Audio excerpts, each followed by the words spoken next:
Welcome to Today's Issues, a community service program informing you of the issues and events in the four-state area. Now, here are the issues for today on KNEO 91.7 FM. Good morning. This is Luke Taylor with your KNEO Capitol Report. State Representative Lane Roberts is with us today to discuss a visit to the House from the Israeli Consulate General. He'll tell you about that now and some of the House bills that have been passed this past week. Hi, this is Lane Roberts from House District 161. Last week in the legislature was really quite interesting.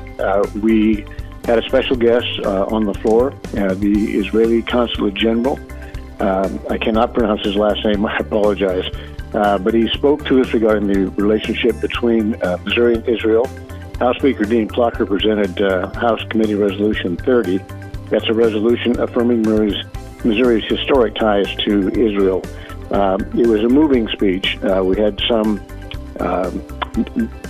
people in the galleries who disapproved and did some demonstration. Ultimately, they were cleared from the gallery, and the speech went on without event. We also passed some bills last week. House Bill 1960, approving the Regulatory Relief Office, helps identify efficiencies in the current regulatory climate, removes barriers for folks who want to do some innovative things while protecting Missourians in the process. It also encourages economic growth. As I said, we all feel very strongly about encouraging innovation. It provides some consumer protections, adds to the efficiency of regulations, fosters collaboration, and in all, a bill that was intended to foster some growth in our economy. House Bill 1488, that's the Child Care Contribution Tax Credit. This was advanced by Representative Brenda Shields, who has been a strong advocate for children. It allows individuals to claim a credit against their state income tax liability in an amount equal to 75% of the verified contribution. It also has an employer-provided tax care assistance tax credit. We all know that child care has been a challenge for people across the state in working. We also passed House Bill 1511, and that's an interesting bill because it prohibits political subdivisions from mandating the installation of electric vehicle charging stations. Interestingly, there are some communities who've chosen to require any new build to add electric vehicle charging stations, one for every 10 parking spaces.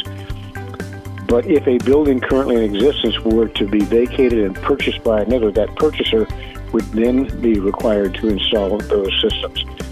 First of all, it's very expensive, and secondly, I don't know that a subdivision has the right to do that. As a body, the legislature doesn't agree, and that House bill would prohibit such actions. And then we also finally heard the State of Judiciary speech. Chief Justice Mary Russell spoke eloquently in the chamber, and all in all, it was just a really eventful week.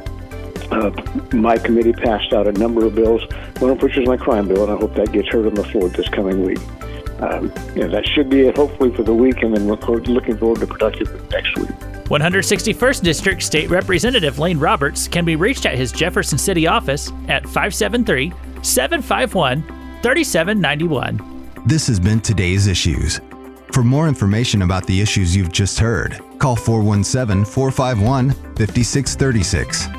Today's Issues is presented as a public service of KNEO 91.7 FM, a Sky High radio network.